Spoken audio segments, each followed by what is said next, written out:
Fala família, povo de Deus, todos vocês aí que amam a presença de Deus, nós estamos aqui em mais um podcast para abençoar a tua vida. Desde já eu quero te pedir para compartilhar esse link para o máximo de amigos que você tiver e puder aí, porque o podcast de hoje vai ser muito abençoado para a sua vida, em nome de Jesus. Tô aqui com o Wagner mais uma vez. Não tem e aí, outro, família, né? tem que ser eu mesmo, né?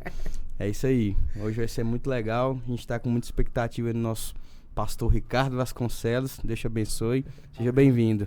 Obrigado, gente. É uma alegria estar com vocês aqui e com a turma que vai participar, ouvir e assistir o podcast depois. Isso aí, nós estamos aqui hoje com o pastor Ricardo e daqui a pouco, assim que a gente terminar esse podcast, a gente vai para a igreja que ele vai também trazer uma palavra para nós lá. Tá de passagem aqui em Formosa, bênção demais. Pastor, eu queria que você se apresentasse pro pessoal, seu nome, família, de onde que o senhor é, enfim, de maneira geral aí para nós. Gente, eu sou o pastor Ricardo Vasconcelos, eu sou casado, esse ano eu faço 30 anos de casado, graças a Deus. Deus me ajude. Tenho 4 filhos, as minhas 2 filhas mais velhas, a pastora Maísa Vasconcelos, está morando em Milão, na Itália, pastoreando lá. Eu tenho que está namorando a pastora Bianca e o pastor Arturo, minha filha e meu genro, são pastores de jovens na igreja. Legal. Adolescentes, jovens, evangelismo, louvor, um monte de coisa. Depois vem o meu mais velho dos homens, que é o Ricardo Filho. Ele hoje é pastor também de jovens, junto com a pastora Bianca e o pastor Arturo, junto com a minha nora Beatriz. Também são pastores, cuidam de adolescentes. E eles gerenciam hoje o Ministério Família de Sucesso, que é o nosso ministério, a parte da igreja para o corpo de Cristo, né? Onde a gente está mais dedicado hoje. Depois vem meu caçula, que é o Josué, tem 18 anos. Hoje ele foi contratado pelo time de São Paulo. É mesmo, cara, olha que legal. Para jogar basquete. O rapaz está lá morando em São Paulo. Se fosse futebol, basquete. Ia falar que ele ia jogar mais o filho do Luiz Hermínio lá, né? O Luiz Hermínio tá lá, é verdade. Pena que é o São Paulo, né? Mas... Tô brincando. Mas ele joga basquete lá, mas o menino de Deus, tá congregando na igreja do pastor Eibe. Então são 4 filhos, todos estão na igreja, firme com Jesus. 3 deles já pastores, né? 2 casados, uma em processo. Sou pastor em Brasília, nascido e criado em Brasília, sou pastor da mesma igreja, vai fazer 25 anos, Igreja Batista Ministério da Graça, lá no Residencial Santos Dumont, antigo sítio do Gama, pertinho de Santa Maria do Gama, né? E hoje eu tenho 48 anos, sou convertido desde os 16 anos de idade, e a gente trabalha com casais e família há mais de 28 anos. Uau. Que a gente trabalha hoje. Então o nosso ministério tá no YouTube, tá no Instagram, tá no Facebook, né?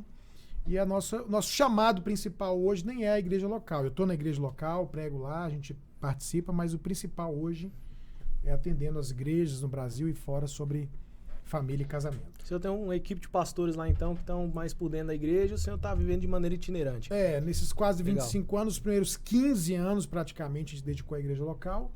Os últimos 10, 12 anos mais ou menos, a gente está bem envolvido nas administrações de família, que é o chamado de Deus para nós hoje principal. Legal. Pastor, de maneira inicial, assim, a gente sempre pergunta para quem vem aqui, a gente queria que contasse um pouquinho da sua trajetória de conversão. Já faz tanto tempo que o senhor falou, né? Se eu contasse, foi aos 16 anos, como que foi esse processo? Onde que o senhor conheceu Jesus? Como que foi? Pode contar para nós um pouquinho? Então, eu não vim de um lar cristão, a minha família não era cristã, não era evangélica, e eu muito cedo, com 10 para 11 anos de idade, eu entrei nas drogas, bem forte. Eu fiquei muito pouco tempo ali na cola, na maconha, e muito rápido, menos de um ano, eu já estava na cocaína. Caramba. Bem pesado mesmo. Então, com 11 para 12 anos, estava envolvido com cocaína, maconha, festa, droga, parei de estudar.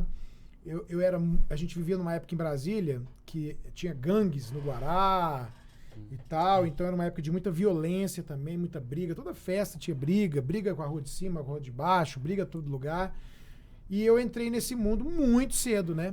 E meu pai tinha dinheiro, então eu conseguia roubar uísque, roubar dinheiro, pegar coisa, trocar por droga e tal. E eu entrei bem pesado nesse mundo de drogas, de violência. Fui preso uma vez, lá em Anápolis. Eu fiquei pouco tempo. Na época, minha avó tinha amigos lá e tudo. Era uma época diferente da de hoje. Consegui uma liberação e tal.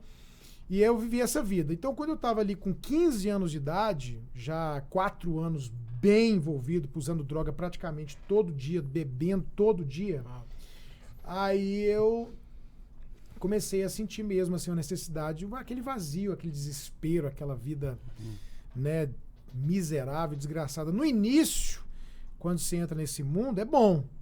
No início é prazeroso, mas depois você começa a viver aquela situação ruim, né? E aí eu fui evangelizado por um amigo de rua. Ele era um pouco mais velho, falou de Jesus e tal. Entreguei minha vida para Cristo e eu tive uma transformação muito rápida, né? Eu tive uma mudança de vida muito rápida. Não precisei, graças a Deus, ir para centro de recuperação, apesar de que por não ter ido para o centro de recuperação eu tive muitas quedas. Sim. Então dentro da igreja, recaídas, né? Recaídas, tanto de droga quanto de brigas. Quando o pessoal da rua ia pra briga, eu me sentia na obrigação de ir. Mas aí um ano aí entre quedas e vai e vem, eu firmei mesmo com Jesus, tive a minha libertação ao ponto, milagrosamente, de sentir nojo da cocaína. Foi um milagre. Depois Deus gerou um negócio em mim que eu olhava e tinha nojo. Então teve uma época que eu nem lutava mais para não usar droga. Eu já tinha uma repulsa pela droga, né? Então aí foi um processo de libertação completo. E aí quando eu tive essa experiência muito forte com Cristo, as pessoas da minha rua, muitas ex-namoradas e a minha família ficaram muito impressionados. E começaram a apoiar, primeiro no início, não, vamos apoiar, né? Mesmo que seja coisa de crente, para poder, já que você está ajudando ele a sair das drogas, tentamos de tudo, não deu, se esses crentes estão conseguindo, que bom. Coisa boa, né? Então minha mãe começou na igreja, odiava a igreja e crente, mas para poder ajudar, né? E aí nessa que ela começou a ajudar, ela foi para os cultos, foi tocada, ela se converteu, depois a minha irmã se converteu, e meu pai, que já estava separado da minha mãe, morando no Rio de Janeiro, quando viu essa mudança na família, um dia veio para Brasília, foi num culto, se converteu também. Que legal. E aí depois disso, meu tio, minha tia, meu avô, minha avó, e aí Deus foi alcançando a família e muitos se converteram, a maioria se converteu. Legal. Então aí a gente hoje, minha irmã é cristã, mora na Alemanha, minha mãe mora em Edéia, que é o interior do Goiás, cristã, uma bênção, e a gente tem vivido esse tempo maravilhoso, graças a Deus. Muito E bom. quando que o senhor conheceu sua esposa? Qual foi a época, assim, mais tarde, né? Deve ter conhecido ela. Quando eu cheguei na igreja, algum tempo depois que eu estava na igreja, aí eu comecei, como eu tive um encontro muito forte com Deus e começou esse processo de transformação, eu estava em tudo na igreja. Então, se tinha culto de jovens, eu estava, oração eu estava, jejum eu estava, o que tinha eu estava. Qual era a igreja, pastor? Igreja Batista Filadélfia do Guará. E aí a gente pegou e minha esposa dirigia um dos períodos de jejum e oração que tinha lá na quinta-feira, de 6 da manhã às 6 da tarde. E o meu horário de trabalho era transporte escolar, então era no início da manhã, no meio do dia e no final. Então, nesse período do meio ali, eu ia para esse jejum e oração. Sim. E lá eu conheci ela. E aí ela depois de um tempo eu comecei a liderar os rapazes da igreja, chamava GAM. Quem é batista aí vai lembrar, Grupo de Ação Missionária, e ela 100. Nós, né? A gente era batista. Que era das meninas, né? E a gente se conheceu e começou um processo, né? De conhecer e tal, namoro, noivado. Em 2 anos, a gente namorou, noivou e casou. Então eu casei muito novo, porque eu conheci ela com 16. Casou com 18. Com 18 anos eu estava casando, 20 anos eu fui pai. Caramba. Olha aí, cara, que coisa. Legal. Tava num seminário de pastores no mês passado, com o pastor Paulo Borges, né? Sim. Ele tava falando, cara, o pastor Paulo Borges é uma enciclopédia, assim, né? E ele foi falando os inúmeros problemas que se tem hoje em dia por não ser... pelos pais estarem escolhendo ser pais tão velhos, né? Ele começou a descrever uma série de coisas, cara, que acarretam na nossa sociedade pelo simples fato das pessoas estarem escolhendo ser pais muito velhos. Ele falou uma coisa interessante que cientificamente falando, o homem, o período mais fértil da vida dele é entre os 18 e os 21 anos de idade, ele mais ou menos, né? O período principal que ele poderia, assim, se tornar pai a partir daí, né? Cara, muito, muito interessante o que ele tava falando para nós a respeito disso, né? E é legal, você que está nos ouvindo, o pastor Ricardo Vasconcelos, ele tem uma ênfase, né? A gente vai falar um pouco mais disso aqui, justamente no Ministério da Família, né?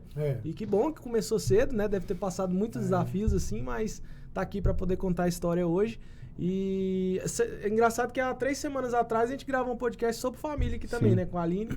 Então você que já acompanhou da Aline pode também compartilhar esse link aí com o pessoal, que vai ser bem legal o papo aqui. Eu queria ouvir do senhor um pouco, pastor Ricardo, o que é o Ministério Família de Sucesso? O que é esse ministério? Quando que ele surgiu, né? E como que vocês... puder dar uma pincelada geral, depois a gente vai entrando em mais assuntos específicos, né? Como que vocês trabalham hoje de maneira geral, assim? Deus, eu vejo que Deus, ele é muito econômico. A economia de Deus é perfeita, né? Por isso que é aquele texto que diz que tudo coopera para o bem daqueles que amam a Deus. Então, nunca foi propósito de Deus que eu usasse droga, nunca foi propósito de Deus que eu viesse de uma família destruída. No caso, meu pai era alcoólatra e separação e etc. Teve um momento, né, até já no meio para o fim desse tempo de droga, eu descobri que meu pai tinha usado droga na adolescência, ele percebeu que estava usando droga. Um pouquinho antes de separar da minha mãe, até cheguei a fumar maconha junto com meu pai, pra você ter ideia. Olha só, cara. Do nível de desgraça, né, vamos dizer assim, familiar. Então, exatamente na minha maior dor, que era uma família destruída, Deus levantou a gente para abençoar famílias. Agora, o grande divisor de águas, o grande diferencial para nós foi a igreja que eu congregava, o pastor da época, que hoje já é falecido, Dejaí Guerra, ele era o Cláudio Duarte daquela época no Brasil. Só, cara. Entendeu? Legal. Então ele era o cara da família no Brasil, estava nos programas de televisão, viajando o mundo, falando de família. Praticamente era só ele, porque alguns anos depois é que o Josué Gonçalves chega no cenário ainda. O José estava crescendo, né? Então ele era o cara no meio Batista, Lagoinha, Jorge Linhares e tal. E muito engraçado. Não, o Cláudio é um fenômeno, né? O Cláudio E muito engraçado. Mas ele também tinha uma veia cômica, o pessoal ria e tal. Era muito, muito pregador até hoje no Brasil e no mundo, não conheço. Uau. Não conheço. Foi pra mim... Qual o nome mesmo? Dejaí Guerra. Dejaí Foi o Guerra. segundo Spurgeon do mundo, na minha Olha opinião. só. Vou até anotar o nome isso aqui. aí. Tem no YouTube, tem na internet, Eu acho que não sei se vai ter, porque ele era dos anos 80, 90, né? Já faleceu. Aí o que acontece? A gente tinha na nossa igreja algumas coisas importantes. A nossa igreja tinha um culto de família todo mês. Então, uma vez por mês tinha um culto voltado para a família e ministrações específicas para a família, de modo geral. Todo ano tinha um congresso de família e todo ano tinha um encontro de casais. E a gente que era solteiro, a gente participava só não do encontro de casais. Todas as outras coisas a gente participava de tudo. E esse é um segredo para quem não casou ainda. Tudo que tiver de família tem que participar. Um jovem, um adolescente, só não deve participar de uma palavra sobre sexo. Se for falar de finanças da família, criação de filhos, casamento. Eu tenho 14 anos. Ouça. Por quê? Porque você está tomando o remédio antes, a profilaxia, né? Sim. Então, eu, apesar de vir de um lado destruído, cresci numa igreja e num ambiente de muito ensino na área da família. E eu não sabia, eu estava sendo preparado, munido daquilo para minha própria família. Depois eu tive o privilégio de trabalhar com o pastor do mesmo jeito que acontece comigo hoje. Ele era pastor de uma igreja e tinha um ministério. E eu fui chamado para trabalhar no ministério, não na igreja. Entendi. Então eu cuidava gerenciava o SOS Família, que era o nome do ministério na época. Acho que a Aline falou do SOS Família, não falou? Eu acho que ela falou mesmo. O Josué Gonçalves tem alguma ligação ou não? Não, eu acho que o Josué Gonçalves ele tem hoje alguma coisa chamada SOS. Não, então é isso que eu tô... Mas isso aí é outra coisa. Anterior. Sim. Aí o que acontece? Aí eu cresci nesse ambiente, né, de muita ministração, fui conviver no trabalho com ele e outra, cara, ele tinha de fato um casamento e uma família espetacular. Sim. Nunca, jamais perfeito, porque isso não existe. Ninguém tem casamento, família perfeita, mas uma família funcional, feliz, equilibrada, apesar das imperfeições e problemas, né? Sim. Uma estrutura, um equilíbrio. Então, como a gente convivia, eu fiquei observando como era ser pai, como era ser marido, como tratava a esposa, aquele ambiente. Então, quando a gente casou com uma referência. Tinha uma família referência, um casamento referência, e tínhamos a instrução. Duas coisas. Uma coisa é a instrução, outra coisa é o modelo. Claro. Né? Então, ele era modelo e tinha a instrução. Pronto. Então, nós casamos e a gente começou uma família muito melhor, um casamento muito melhor do que a gente podia imaginar com as nossas estruturas ruins de família e pessoais. Com o tempo e a convivência, a gente foi pegando as coisas, né? E o meu pastor um dia sentiu de Deus e ele colocou a mão na minha cabeça e falou: olha, da unção que está sobre a minha vida, o meu chamado, o meu ministério, eu transfiro para você. Que legal. E a gente não sabia o peso disso, mas tempos depois ele descobriu um câncer e aí ele morreu. E a gente foi viver a vida ainda normal. Mas eu percebi que toda vez que eu falava de família, ou na igreja, ou num casamento, ou num dia dos namorados, tinha uma graça diferente. Então eu estou pregando aqui sobre fé, qualquer coisa, tem um nível de graça e de unção. Quando eu falava de família, Outro. mudava. Uau. E esse ambiente diferente, quando eu falava disso, era perceptível para mim e para o auditório. Então eu comecei a ser convidado para ministrar. E a coisa cresceu mesmo quando eu fui ministrar na primeira casa de Zadok do pastor Luciano Subirá lá em Curitiba. Eu fui convidado para falar de família lá. Foi a primeira casa de Zadok que ele fez. E lá tinham 800 pastores. E ali o ministério começou a crescer, porque aí começaram os convites e aí o negócio... Aí foi pra... aí pra... cresce. Aí, Legal. Legal, muito aí legal. como diz o pessoal, vira uma bola de neve. Isso aí. Acho que o primeiro caso do Zadok foi em 2011, 2012, mais ou menos, né? Tava lembrando esses dias também com alguém conversando a respeito. Por aí, 9, 10, por aí. Legal, muito legal. E assim, pastor, quais, na sua opinião, assim, né? Quais são os maiores desafios hoje que você acha que vocês enfrentam para ter um ministério voltado para a área da família? Se você pudesse pontuar assim, alguns desafios, né? Até para quem está ouvindo a gente, tem um público aqui em Formosa também, trabalha muito com Ministério de Família, né? Ministério de Casais. Quais são os principais desafios assim, que você acha que vocês passam hoje? Você pode aconselhar esse pessoal também que está nos ouvindo. Nós temos só antes do senhor falar, um representante que é a própria Aline, né? Ela veio aqui da Universidade da Família. Eles fazem os livros, né? Tem várias turmas assim.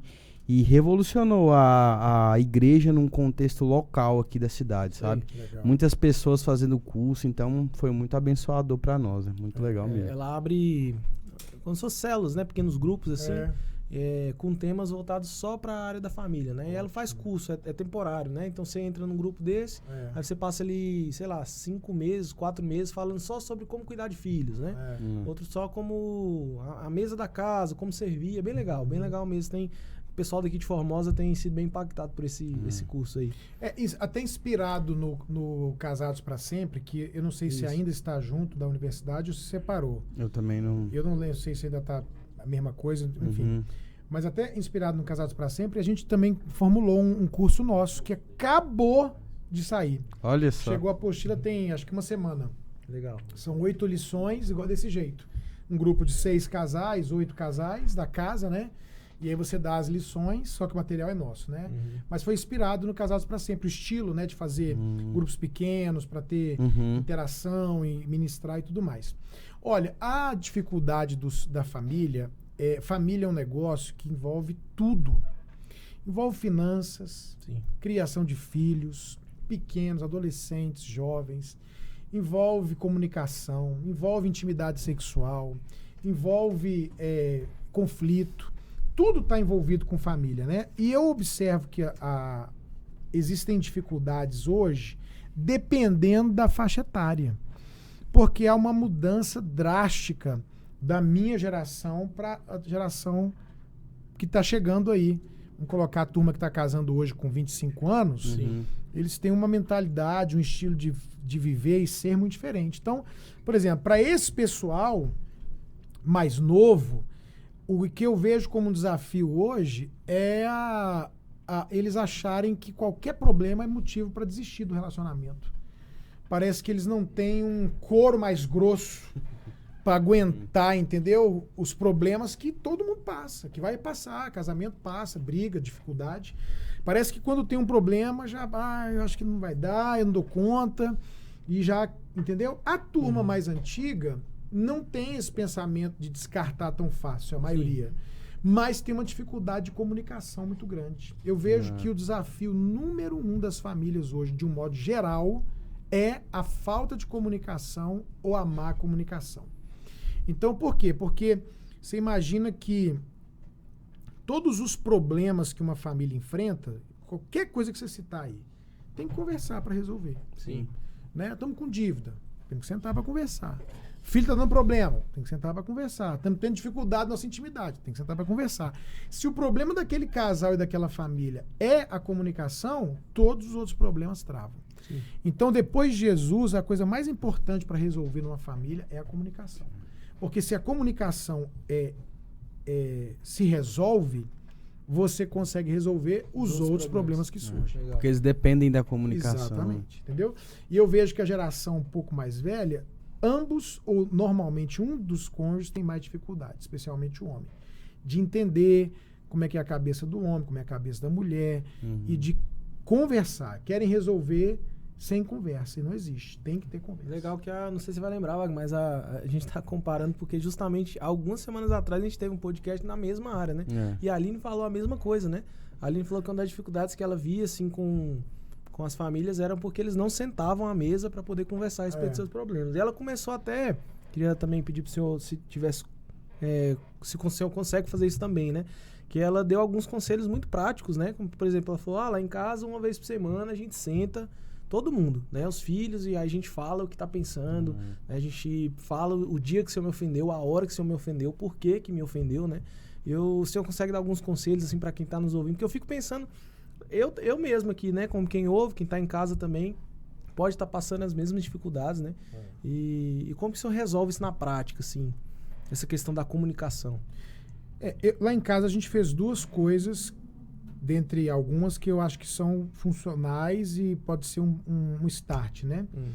É muito, muito importante que a família tenha pelo menos uma refeição por dia junto.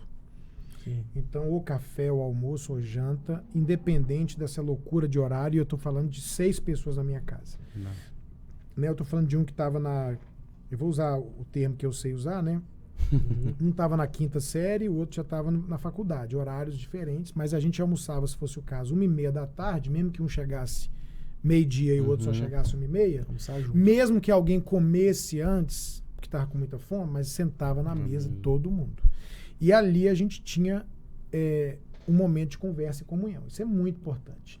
Às vezes vai ser rápido, às vezes vai ser só conversa boba, mas eu não tenho como te falar quantas vezes, sentado na mesa, surgiram conversas profundas que foram um discipulado, uma coisa determinante para os meus filhos.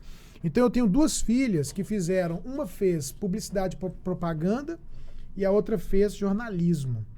Então você imagina que, infelizmente hoje, o viés das faculdades e universidades, especialmente dessa área, ele é completamente anti-Deus, anti-igreja e anti-família. Toda doutrina desses negócios, a nossa educação, ela não é apolítica. Ela é enviesada mesmo, né? Então as pessoas entram ali, elas querem sair dali com sovaco no cabelo, com cabelo no sovaco, quer sair dali com pensamentos, porque é uma doutrina. E toda refeição desintoxicava elas. Então ninguém desviou, ninguém virou feminista, ninguém largou os princípios conservadores nem de Jesus, entendeu? Você consegue isso como? Na mesa. Conversando, olhando no olho, perguntando como é que foi. Então tem momentos, como eu disse, que é rápido, tem momentos que vai ser só conversa fiada. Agora, a gente proibia celular na mesa. Senão não vai funcionar, né? Nem televisão ligada e nem celular, com raras exceções. Tem um jogo do Brasil e tal, mas fora isso, é parar, olhar, sentar e conversar. A gente até tem um post que agora no Instagram que explodiu. Ele viralizou, porque a gente dá 30 perguntas para os pais fazerem para os filhos. Porque tá anotado aqui. Não funciona também você chegar para o seu filho e perguntar como é que foi seu dia. Ele vai falar, bom. E acabou a comunicação. Normal. Então você tem que ter perguntas. Então explodiu esse post. Assim, eu até me impressionei, viralizou.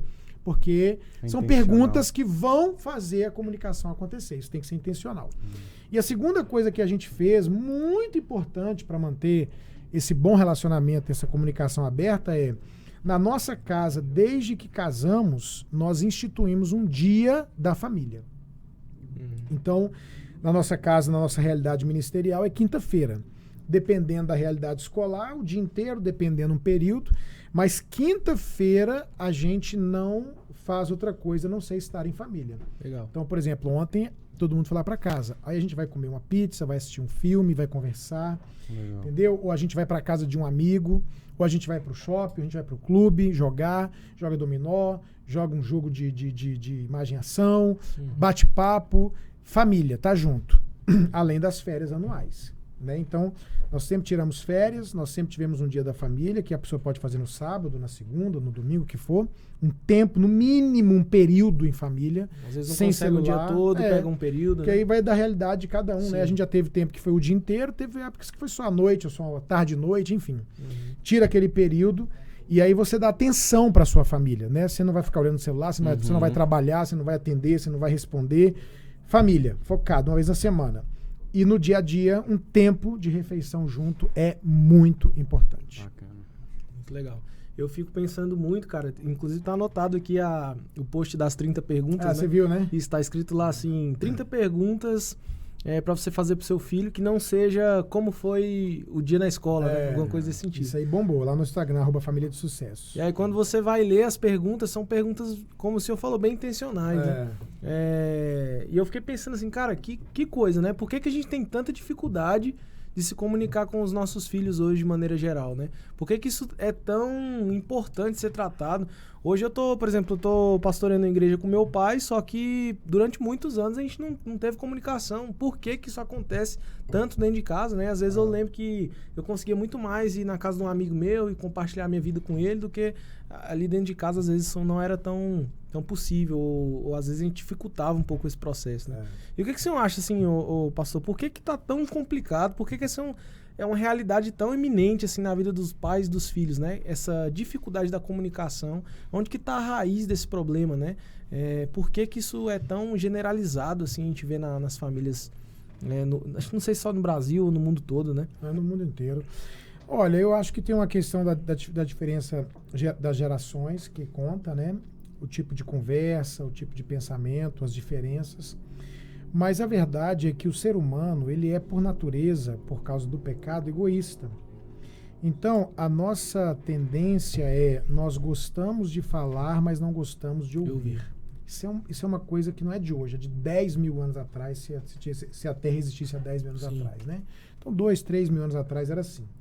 Só que a gente vive uma realidade hoje que essa situação que já existia e que já é um problema, ela se agravou muito por causa da internet, da televisão e hoje do tablet, do smartphone, né, que está na mão. Então, as pessoas, elas querem ficar conectadas nisso aqui, né? Porque você tem antigamente a televisão era o entretenimento. Eu vou chegar em casa e vou... Agora o entretenimento está na sua mão o tempo todo, né? Tem 200 mil vídeos para você ver no Instagram, no Facebook, no YouTube, no TikTok, notícia, fofoca do seu interesse, e você sabe que a inteligência faz você ver tudo que te interessa e blá, blá, blá, blá. Então as pessoas que já tinham essa dificuldade, hoje elas estão viciadas literalmente nisso aqui, isso é um vício. E aí isso dificulta a comunicação, porque o casal deita na cama mexendo no celular, né? Então eles podiam estar conversando, às vezes estão mexendo no celular, e aí, às vezes falam, você viu isso aqui? Vi, esse é o tipo de conversa que tem. Na mesa, então, já é difícil numa cidade como Brasília, por exemplo, eu acho que aqui também é uma realidade, o pessoal lá no Santos Dumont sai para trabalhar às 6 horas da manhã, só volta às 7 da noite. E nem almoça em casa, a maioria. Então você já não tem uma convivência. Quando chega na hora vamos dizer, com o jantar, decidimos jantar juntos, não adianta, porque senta, mexendo no celular e não conversa, né? Então, essa dificuldade, ela já tem a ver com geração, tem a ver com o estilo de pensamento, temperamento, mas ela hoje envolve muito essa querer viver a sua vida, fazer o que você quer, o que você gosta e tá aqui na mão. Eu ia dizer também assim que eu lembro muito que inclusive em um desses cursos que eu fiz na Universidade da Família, o rapaz que estava conduzindo disse que o tempo em casa era o terceiro tempo, né? O segundo tempo. Agora você tá entrando pro seu segundo tempo. No sentido assim de que, cara, tudo bem que você teve um dia cansativo, desgastante, você trabalhou, mas agora você também tem uma obrigação com a sua família, né? Eu acho que talvez assim pro homem em especial, ele já pensa assim, cara... Cheguei pra descansar. Né? Trabalhei o dia inteiro, ouvi um tanto de encheção de saco, agora a única coisa que eu quero é tomar um banho, pôr uma bermuda, né? E ficar aqui sentado. E Você a vai pra mulher, cima. ela tem uma demanda que ela tá dependendo, esperando o homem chegar para que ajude ela, né, a resolver. Então, assim, E eu uma acho coisa que isso pra acontece. ninguém um pouco mais chato. Vim querer desfazer a sua fala. O homem. Mas mesmo que a mulher trabalhe igual ao homem, no mesmo lugar, com o mesmo ambiente, com a mesma encheção de saco, a diferença é que na estrutura do homem, ele chega pra paz. E a mulher chega em casa, ela tem outro espírito. Claro. É isso. Eu cheguei no meu lar. Então eu quero arrumar, eu quero fazer, eu quero. Entendeu? É um espírito diferente. Sim. Então não é que a mulher ou o homem, mas a mulher também chega. Algumas sim, mas muitas chegam. Na mulher, a psicologia diz que a extensão da personalidade do homem é o trabalho e da mulher é a casa, tiradas as exceções. Então, ainda que a mulher hoje goste ou queira ou precise, na maioria das vezes, trabalhar, porque eu vejo que a maioria das mulheres hoje, quando eu falo assim, olha, eu quero abençoar você, homem, pra você conseguir sustentar a sua casa, a mulher fala, pelo amor de Deus, né? Deixa eu ficar em casa, em paz, né? Então, se o cara conseguisse bancar mesmo, ela nem trabalharia. Mas ainda que a mulher goste ou se realize, mas ela tem uma extensão na casa dela. E o homem não, ele tem uma sensação, cheguei em casa, eu quero... Tipo assim, cheguei pra... É isso aí. Só que ali ainda tem uma mulher, Filhos, né? filhos, que exigem no mínimo atenção, e ainda tem algumas coisas para ajudar a mulher na questão da casa. A vida comum do lar, né? Como diria o Pedro. Exatamente. E na igreja, assim, pastor, porque enquanto eu tô ouvindo o senhor, eu também tô lembrando, assim, o tipo de tempo que a gente vive hoje é um tempo que você, de fato, quase não tem tempo em casa. E aí, quando você chega, ainda tem muitas atividades para serem feitas até na própria igreja, às vezes, né? Você tem culto na terça, na quarta, domingo, e aí você tem que visitar o irmão. Hoje a gente vê essa ênfase muito no culto do lar, né? De visitar as pessoas, de manter um relacionamento. Como que vocês fazem isso lá na igreja, na prática, assim, para que as pessoas não se cansem, assim, e ainda consigam chegar em casa com essa disposição e fazerem as coisas que tem que fazer em casa? E eu queria só acrescentar, assim, a pergunta do Lucas, inclusive... Se a ideia de tentar trabalhar mais com o ministério foi uma estratégia que Deus deu para vocês para tentar, digamos assim, que reduzir um pouco e focar em algo mais. Conseguiu entender mais ou menos como que foi esse processo, né? A igreja e o ministério junto, então vocês perceberam e logo resolveu focar mais no ministério. Isso. Assim, a pergunta dele aqui, ó, em relação ao tempo, né? A Bíblia, ela deixa claro qual é a nossa função, né? A Bíblia diz assim: o solteiro cuida de como agradar ao Senhor. O solteiro deveria viver na igreja. É isso aí. Deveria evangelizar, deveria estar envolvido na reforma, o que tiver, tudo. Claro, a prioridade dele é o estudo, Sim. obediência aos pais, mas no tempo que ele tem, a Bíblia diz de como agradar ao Senhor. E a Bíblia diz para o casado que ele tem que cuidar, olha que expressão, das coisas do mundo, de como agradar a esposa e a esposa ao marido. Então, uma pessoa inteligente, ela tem uma perspectiva. Qual é? Eu tenho essa ambição. Eu oro sobre isso. Senhor, me ajuda a fazer coisas aqui que me deem mansão, jet ski no céu. Legal. Eu quero BMW no céu. Eu quero aqui também, mas eu quero aí. Porque eu não quero andar de Honda aqui e chegar aí e tá de bicicleta. Porque eu vou passar a eternidade aí, não é aqui. Então eu tenho ambição de fazer uma conquista, um tesouro no céu. Mesmo. Se uma pessoa tem essa mesma ambição, entende que a eternidade é lá e que o que ele conquistar aqui ele vai desfrutar lá, pela eternidade, ele não vai deixar de servir a Deus. De fazer para Deus... ministério, célula, o que for. Sim. Agora, o que não pode acontecer, biblicamente falando, eu não posso sacrificar minha família nem pela igreja. Isso é bíblico. Sim. Né? A gente, como pastor, não gosta nem de falar isso, porque a gente quer o povo trabalhando. Mas é bíblico. Então, assim, se uma pessoa está servindo a Deus e isso não está afetando seu casamento e família, show. Mas se tá, ele tem que diminuir. Porque o Senhor da obra manda você priorizar sua casa, sua esposa, seu marido, sua família. Ao ponto de dizer que quem não cuida dos seus negou a fé e é pior do que o descrente. O contexto é financeiro, mas não anula as outras áreas. Obviamente, sou uma pessoa inteligente, sabe disso. Segunda coisa, diz que você negou a fé. É pior do que o descrente, né? Então a família é muito sério para Deus. Então não adianta você conquistar o mundo e perder a família. A gente poder parafrasear o texto, né? O que adianta ganhar o homem ganhar o mundo inteiro e perder a alma? O que adianta o homem ganhar o mundo inteiro e perder a família? Não adianta nada. Então, a gente tem que priorizar a família. Aí a pessoa é que tem que ter esse bom senso. Pastor, eu não vou deixar de servir na igreja, não vou deixar de ajudar. Agora, também tem muita gente que fala, não, eu vou tirar uma noite para ficar com a minha família e fica vendo filme. Não adianta nada. Não adianta, né? Só tá, entendeu? Tá coisa para inglês ver. Agora, se a pessoa tirou a noite para estar com a família, dar atenção para a família, como essa irmã falou, conversar com os filhos, fazer uma dinâmica em casa, estabelecer intencionalmente uma comunicação, e ainda que termine a noite vendo um filme, mas falar que passou o dia com a meia-noite com a família, só chegou em casa, ligou um filme, todo mundo assistiu e foi dormir, não adianta nada. Faz sentido. Só isso não.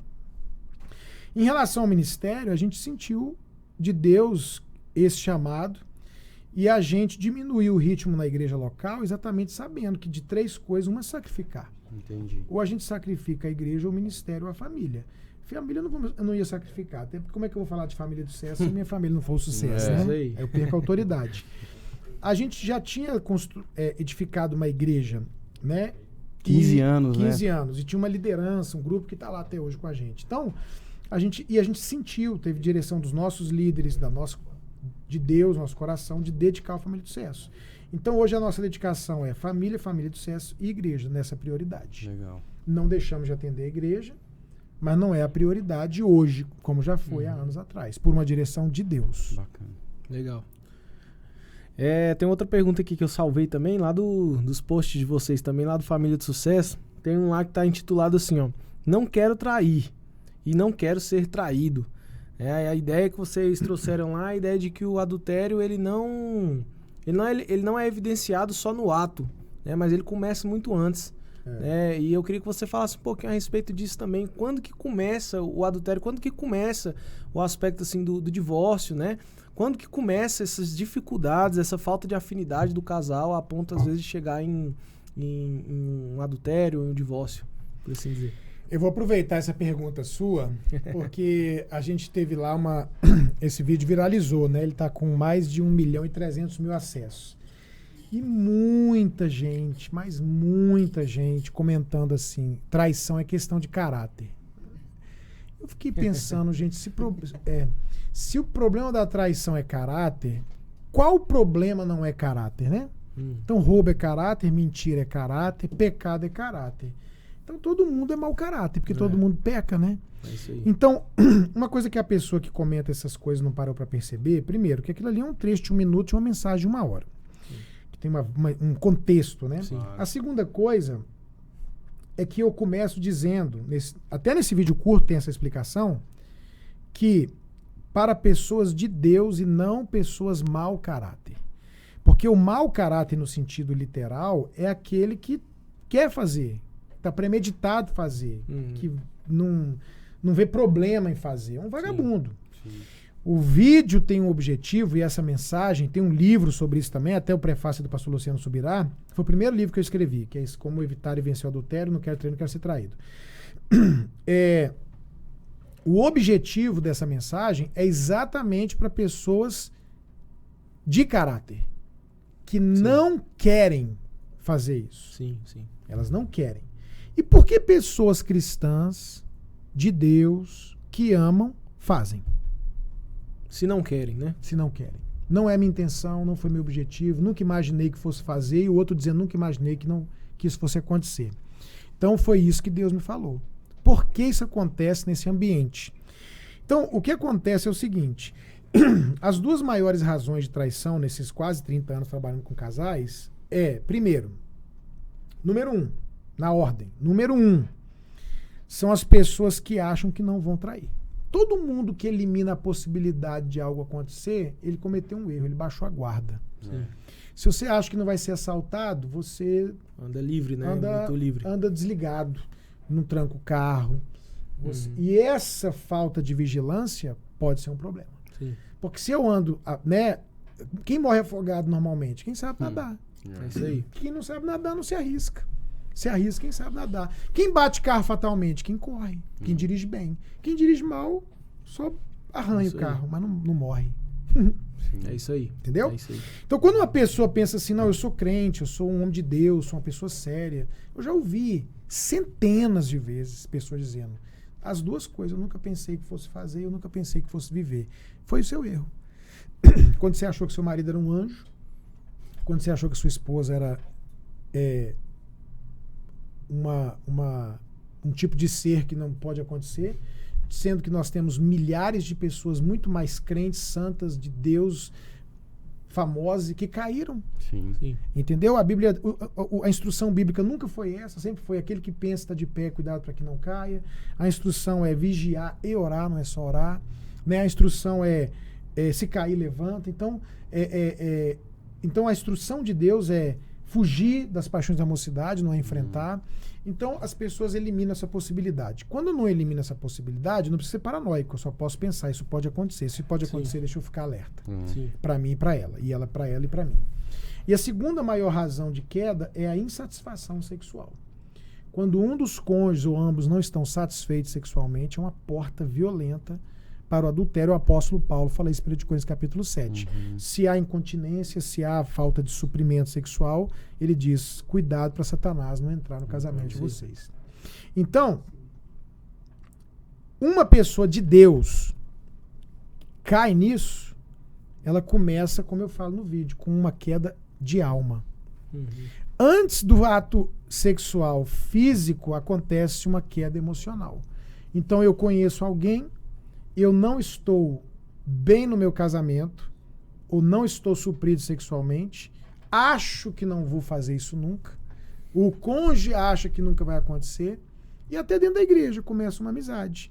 E aí a pessoa é gente boa, e o papo é legal, e a gente vai falando pra cabeça, não, isso não é nada, é só amizade.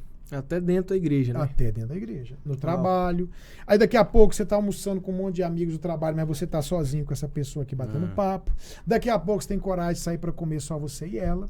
Daqui a pouco você tá trocando mensagem de um livro que vocês leram em comum, de um vídeo, de um negócio e tal e tal. E daqui a pouco você tá apaixonado por essa pessoa lá na alma. E você nunca pensou em trair. Só que aí, nesse momento, não tem só a sua alma, tem demônio também. Né? E aí o demônio começa a criar situações de conflito em casa e de boas convivências aqui, que vão acabar, se não quebrar esse ciclo, gerando uma queda de adultério físico. Então eu vejo que a maioria das pessoas sérias, que não são mau caráter, que caíram, elas caíram por falta de vigilância e por se permitirem se envolver emocionalmente, ter uma amizade com o sexo oposto. Eu não acredito em amizade de sexo oposto, em hipótese alguma. Sei que tem gente que acredita, se você quer pagar para ver, faça, né? Eu não acredito. Para mim, em algum momento, no mínimo, um dos dois vai confundir as coisas. Né? A chance de acontecer é enorme. Tá aí a história de... Meu Deus, toda hora acontece no mundo inteiro, desde 1900 e alguma coisa. 1700 alguma coisa. Então, você começa uma amizade, eu não me apaixonei, mas você se apaixonou, ué. Entendeu? Ou no momento de fragilidade, poxa, a gente é tão amigo e tal, no amigo você procura. A amizade, pra mim, tem que ser do casal. Né? Se aquela moça é amiga da minha esposa e minha, fechou. Se o casal é nosso amigo, agora eu ser amigo de uma mulher que não é amigo da minha esposa, pra mim isso aí vai dar B.O. E é interessante que o próprio Jesus falou, né, que o adultério ele não começa no ato praticado, né? Ele começa primeiro de maneira interior. E aí você usou a expressão também aí, né, de que daí já não é mais a alma, é o demônio mesmo que começa a criar as alternativas. Porque, cara, é incrível como Satanás ele tá sempre impulsionando as pessoas, né, tentando elas para que de fato chegue no ato praticado, né?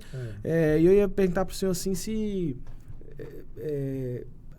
talvez a perspectiva do próprio diabo em relação a isso seja o ato em si, mesmo que a pessoa já tenha adulterado interiormente, mas por causa da dificuldade que se tem na restauração a partir do ato. Parece que o ato é o fim, né? O ato é o que é. Na verdade, ainda que a pessoa tenha tido um envolvimento emocional, uma paixão, ela não adulterou. Mas a Bíblia diz que ele já adulterou no coração. Sim, mas não é um adultério de fato, é um adultério emocional. Né? Ali não justifica um divórcio, um novo casamento, nada disso. Mas ali ainda você reverte o processo. Sim. Você para o processo, a alma depois... A alma, ela é... volátil. A Bíblia diz, né? O coração do homem é enganoso e vai e vem. Então, teve uma paixão ali por uma pessoa, daqui a pouco desapaixonou, passou. Entendeu? Então, agora o diabo, ele vai conduzir para o ato, porque no ato houve uma quebra de aliança, no ato houve adultério, no ato houve troca de fluidos, troca de sangue. Então, ali desgraçou a vida. Adultério, lê Provérbios 5, 6 e 7, é só desgraça em cima de desgraça para quem decide a viver isso, né? Aceita isso, cai nisso. Claro que tudo tem remédio. O sangue de Jesus perdoa, purifica, mas a consequência é pesada. A Bíblia diz: o seu opróbrio nunca se apagará. Isso aí. Só Cara, vergonha, né? Tem mais uma pergunta que acho que essa é a mais difícil de todas. Assim, ó, qual o assunto mais complexo de se trabalhar hoje na igreja? Relacionamento com filhos, sexo ou divórcio? Qual que é a mais difícil assim, de lidar na caminhada de vocês aí? Na igreja? De maneira geral, o que é mais difícil? Sexo, relacionamento com filhos ou divórcio?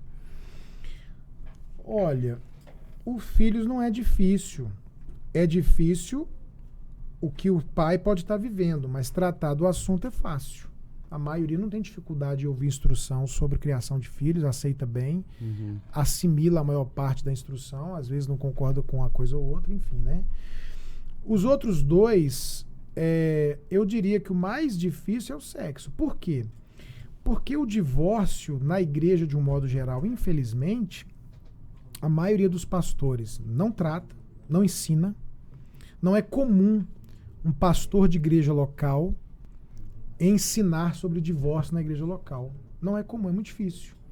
Falar, olha, eu quero trazer hoje um ensino, fala de Apocalipse, fala de, né, de fé, de mordomia, de dízimo, mas não fala sobre divórcio. Eu tava vendo esses dias um pastor falando sobre os benefícios de se pregar a Bíblia de maneira expositiva, capítulo a capítulo, né? O cara tá pregando ele em Mateus, uma hora ele vai chegar no adultério, né? Ele tem que pregar. Isso. Ele Então, assim, se o pessoal tá ouvindo lá, ele vai falar, o pastor tá dando indireto. Não, gente, eu só tô indo capítulo a capítulo, uma hora ele tem que parar aqui. Exatamente. Então, assim, as igrejas, de um modo geral, não tratam o pastor da igreja local, normalmente, ele não fala de família. E não fala de temas polêmicos como adultério e divórcio num estudo. Sim. Não é só citar alguma coisa, né? Num estudo mesmo, falar para você, irmão, deixa eu falar, vamos ensinar aqui isso que a Bíblia fala sobre esse assunto, né? Não, é muito difícil. Eu considero que o pastor, ele é um clínico geral, né? Se a gente pensar como um médico, ele é um clínico geral, ele sabe um pouco de tudo. O pastor fala de fé, de finanças, família, mas não é um especialista. Então, como ele não é especialista, aí entra a razão, talvez até porque ele não fale do assunto. E às vezes quem tem visão traz alguém para falar. Claro. Ele não é um especialista. Então, ele não vai falar de uma coisa que ele não tem certeza, profundidade, até porque o tema divórcio ele é polêmico. Sim. Porque as linhas que pensam sobre pode separar e se pode quando pode casar de novo. Então, tem linhas teológicas sobre isso desde a época de Jesus. Até hoje ninguém decidiu. Essa é a linha final. Tem pensamentos, né? Sim. Então, o pastor não trata. Então, como esse é um assunto que a maioria dos pastores não tem uma convicção teológica, às vezes tem até na cabeça. Não, eu penso assim, mas por quê? Às vezes você chegar com alguns argumentos, ele já até muda, porque ele não tem uma consistência, não estudou o assunto, né? Agora, o sexo é um tabu muito grande. E é maior ainda na religião, na igreja. Então, você falar de sexo na igreja, de Brasília, Rio, São Paulo, Curitiba, até o interior, tem resistência. Então, eu tenho uma noite chamada Noite Hot, rasgando o verbo sobre sexo. Olha só. E já aconteceu de gente não ir. Como é que vai falar de sexo na igreja? Tá repreendido.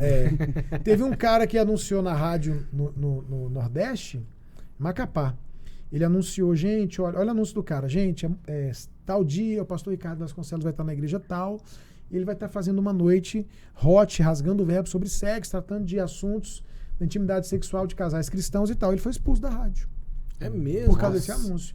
Agora, tem o quê? 2 anos atrás, entendeu? Uau. Então, é um tabu ainda. É um tabu. O sexo é um tabu, mesmo com toda essa aparente liberdade geral, e ele é um tabu enorme religioso. Então, um pastor falar, uma igreja tratar o assunto, etc., é o mais resistente. Cara, nunca imaginei. Imaginou, mano? Pensei que era o divórcio. Eu também, achei que ele ia falar de você. Mas o divórcio tem muitas dúvidas, né? Muita questão, mas exatamente como não é aí o sexo. Agora, a gente tem, quem tiver interesse, no nosso site tem a Noite Hot para se adquirir. Ela é uma palavra que eu já falo há mais de 20 anos, na igreja do Luciano Subirá já dei umas 3 vezes, no Cláudio Duarte, vários lugares do Brasil. Vou dar agora 3 vezes nos Estados Unidos agora em junho, já dei agora há 2 meses atrás em Paris, Genebra, um monte de lugar. É uma palavra que resolve a maioria dos problemas da intimidade sexual de um casal cristão, porque a gente traz uma perspectiva bíblica e científica. E tá lá na Bíblia e a pessoa nunca percebeu.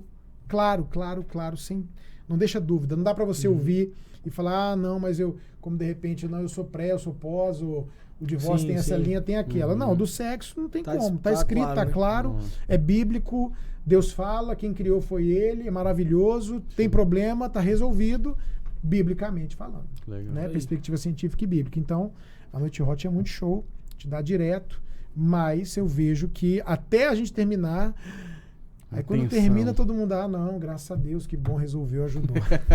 Legal.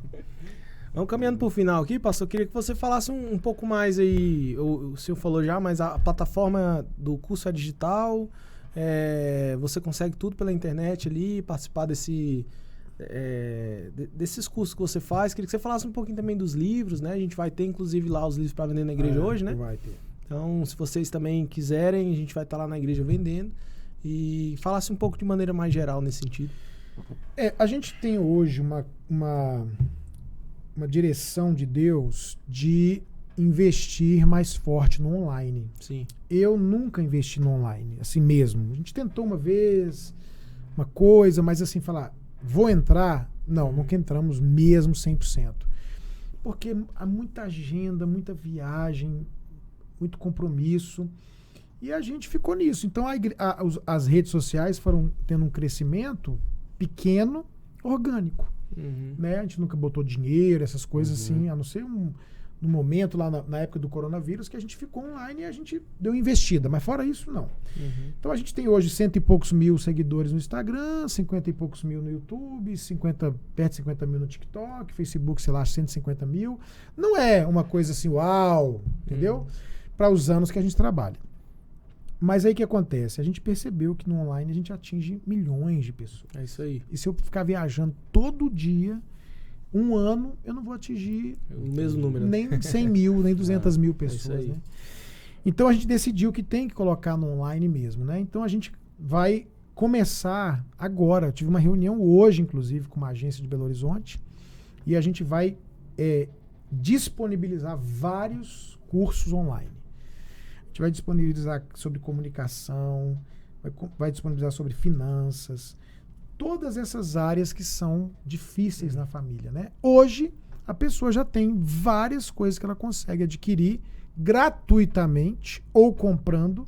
No YouTube tem um monte de conteúdo gratuito, no YouTube, Família de Sucesso. Sim. E no nosso site tem coisas como mensagens, livros. A gente tem 11 livros escritos hoje na área de família. Vários conteúdos, cursos mesmo, né? Não uma pregação só, mas cursos. Tem a apostila que a gente vai começar a trabalhar, esse curso do Casamento de Sucesso. Então, lá no site, no Instagram, é a melhor forma dela ver onde vai ter Noite Hot. Vai ter Noite Hot em Curitiba, vai ter Noite Hot nos Estados Unidos, vai ter Noite Hot em Macapá, vai ter Noite Hot em São Paulo, na Igreja da Cassiane, vai ter um monte de lugar. Tem Noite Hot acontecendo, tem os congressos acontecendo, os encontros de casais e, aquela questão online está lá disponível, tanto gratuito quanto coisas que ela pode comprar e adquirir, como livro e-book, livro físico ou cursos que ela quer ter para ela específicos. Legal, show de bola. Familiadesucesso.com www.familiadesucesso.com ou no Instagram Família de Sucesso. Nós vamos colocar aí no link também para você que está em casa, né, para poder você entrar lá, conferir, né? Eu penso muito que pelo menos pra mim, acho que pra muita gente que eu escuto também tem sido assim. O YouTube, ele tem tido agora um aspecto só de visitas rápidas, né? No sentido de que quase ninguém entra no YouTube para aprender de fato algumas coisas, né? Então o pessoal tem ido muito para a área do curso, porque aí você compra um curso específico sobre aquilo ali, você não vai achar a mesma coisa no YouTube, a não ser que você vai catando ali vários vídeos, né? Esse é o diferencial. O cara, para poder pegar o mesmo conteúdo no YouTube, talvez ele até consiga, mas ele vai ter que fazer pesquisas e pesquisas e tempo. Vai E o perder curso muito tempo. tem uma metodologia, é mais dinâmico, né? Dá para fazer um pouquinho cada dia. A hora que a pessoa quer já está pronto, tem dinâmica, tem apostila, tem talvez até atendimento, é diferente. Legal. O conteúdo talvez, não, eu vou no YouTube. Quem tem tempo, quem pesquisa, quem tem paciência, quem vai ele mesmo se criar a metodologia dele, ótimo, né? Tem essa possibilidade. Considerações finais, pode ser? Pra gente poder fechar aqui. Fechou. Pastor, pode ir lá? Gente, quero agradecer o carinho, por ter aberto essa oportunidade, né? O nosso desejo é abençoar casais e famílias, ver famílias restauradas, famílias felizes, casamentos estabilizados, filhos bem criados, povo prosperando. Amém. Acho que é o que a Bíblia promete, vida e vida com abundância. Amém. Aqui na terra. Morreu, céu. Esse é o nosso desejo. E eu abençoo cada família, cada casal, cada jovem, cada pessoa que participou, está participando do podcast. Que o Senhor abençoe sua casa, abençoe sua família. Te dê um casamento dos sonhos e uma família de sucesso. Legal. Pastor, muito obrigado pela presença. É uma honra mesmo estar com o senhor aqui, né? A gente acompanha aí direto. Eu falei, o pastor já tinha vindo aqui uma vez, né? Mas faz um tempo já. E a gente está se movimentando aqui em Formosa. O primeiro canal do YouTube assim mais voltado para a área teológica e bíblica, né? Então, para nós é uma honra mesmo ter o senhor aqui. Muito obrigado pela participação. Deus abençoe o trabalho de vocês. Amém. Obrigado. E é isso, família. Queria agradecer a todos vocês também que nos ouviram até aqui. Não se esqueça de compartilhar esse link aí com o máximo de pessoas, comentar, curtir, por aí vai. Eu queria lembrar você que nós temos podcast aqui toda sexta-feira às 8h30 da noite, tá? Então, espero vocês aqui na próxima sexta-feira e não se esqueça que a tenda é um lugar para todos aqueles que amam a presença de Deus. Um abraço e até sexta-feira que vem.